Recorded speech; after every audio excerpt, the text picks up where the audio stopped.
think that today we've had a dialogue and we've spoken to people about what the current plans are, and importantly on what we're doing to make sure that Liverpool is connected much better to the planned improvements in rail. It's not just north-south rail links to London, it's also east-west going right across the Pennines, and it's very important people know about the work that's being done on that, the new routes being suggested, and we've all got to work together and to lobby government very hard to get the right answers.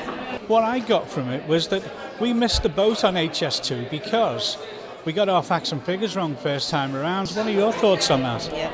Well, the people taking the decision were people in London, government and HS2, the company HS2, and they were working on the wrong information. So there has to be a big question mark about why they weren't given the right information at the time they were taking the decision, but they weren't.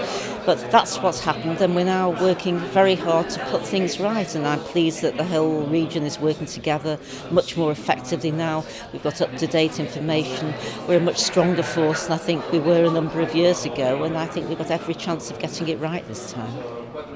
Hi there, Liam. We've just heard a lot about what MerseyTravel are good at, and more importantly, you told us some of the things that you aren't good at. I mean, how quickly do you think you're going to be able to sort out the things like cleanliness and the ticketing and what you're looking for, get an increase in people on your transportation? Well, it's something we're starting to deal with right at this moment in time. We're working very closely with bus companies, for example, to try to improve the cleanliness on buses. That's already started. We've already made some really good progress with smart ticketing, and there's 400,000 local residents already using our Walrus card, and we're hoping in the next couple of months more tickets will be on that so more people can start using it. So a real plan of how we can start dealing with those things, improving them to get more people travelling locally on the bus network. And is there anything else that's coming up in the next 12 to 18 months that we might be interested in listening to? Lots of significant things. In April, the next rail franchises for Northern Rail and Trans-Pennine Express start. That will include 30% more services for the city region. It will also mean new direct routes for Liverpool to places like Glasgow and Edinburgh, some brand new trains as well. So real exciting time on that side of the rail network. And locally on the Mersey rail network, we're going through the process of buying new trains. So by the end of this year, we think we'll have concluded that procurement process and place the order for some brand new trains that will come to us in the next few years. And finally, what is it you took out of today's event?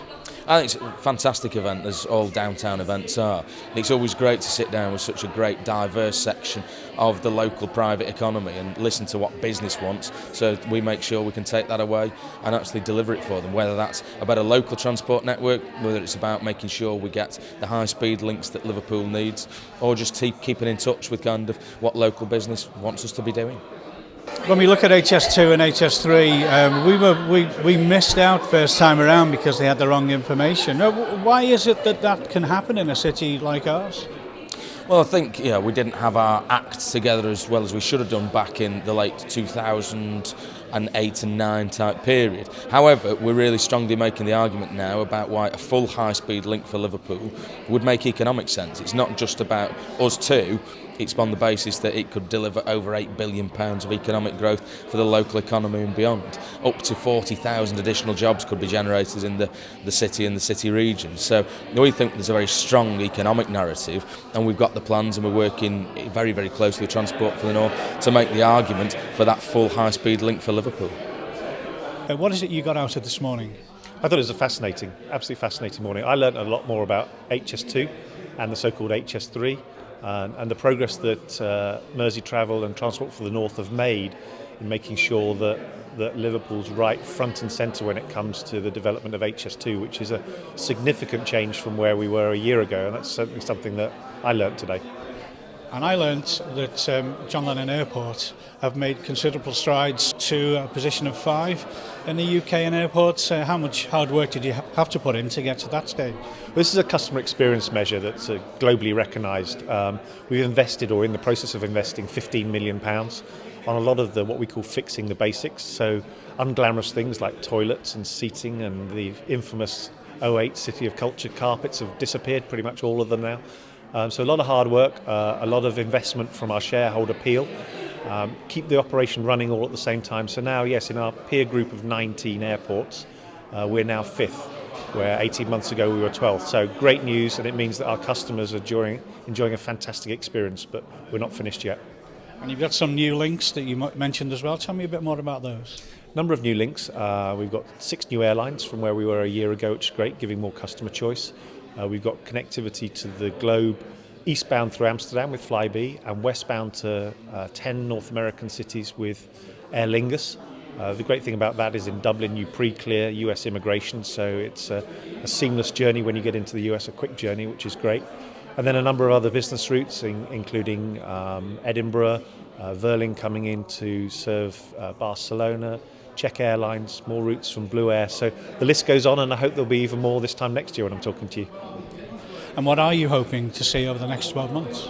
Continued growth, increased frequencies on what we do today, and opening up new routes. There's a number of airlines we're talking to about coming to Liverpool for the first time, and there's a number of new routes we're talking to with existing airlines. A good panel there this morning. What did you take out of today?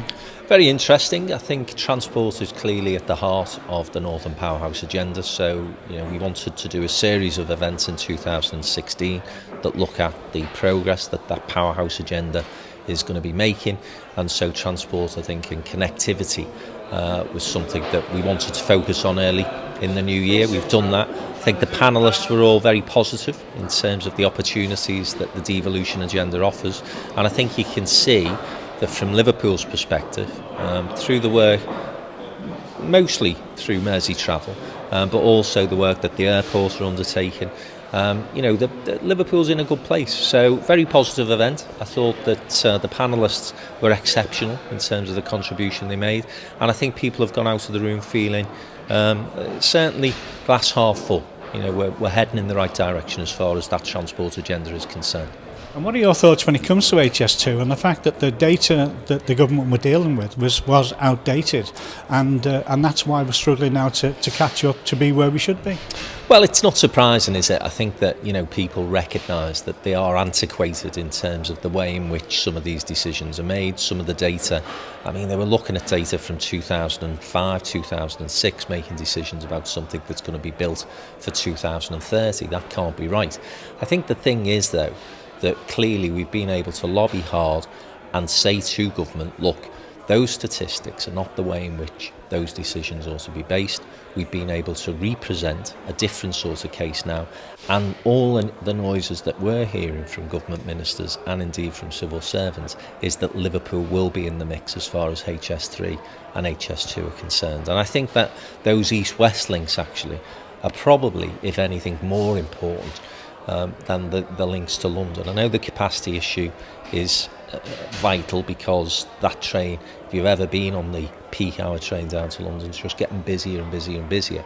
But equally, for somebody who spends an inordinate amount of time sat on the M62 trying to get across to Manchester, I can't wait for there to be quality, consistently good trains getting me to Manchester to Leeds within an hour and basically give me a seat.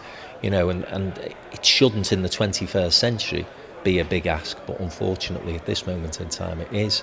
As I say, from what we've heard today, we're making progress on those particular issues, and I'm very positive that we will actually get the investment that Liverpool City region needs. And we're seeing a shortage of HGV drivers.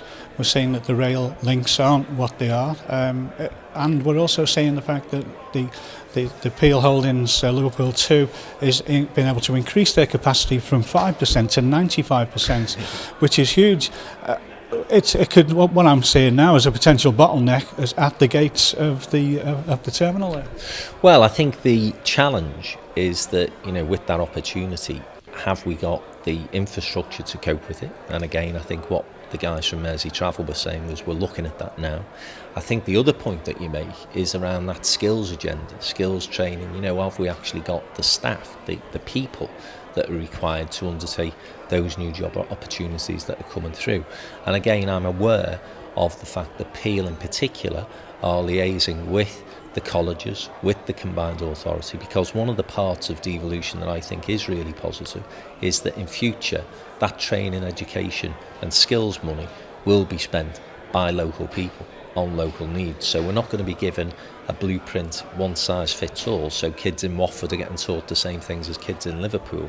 We will be able to actually invest money in our kids and our young people to say, these are the job opportunities that will be around the corner, so why not train to actually take advantage of those opportunities? So I think, as I say, you can always look at these things in a negative way and say, well, we've got all these things coming and we've not potentially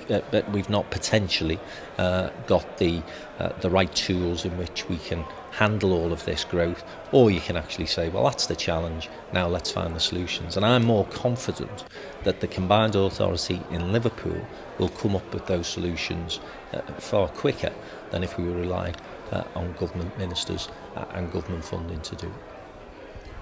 Can I ask you to show your appreciation to our four panellists for their contribution this morning, please?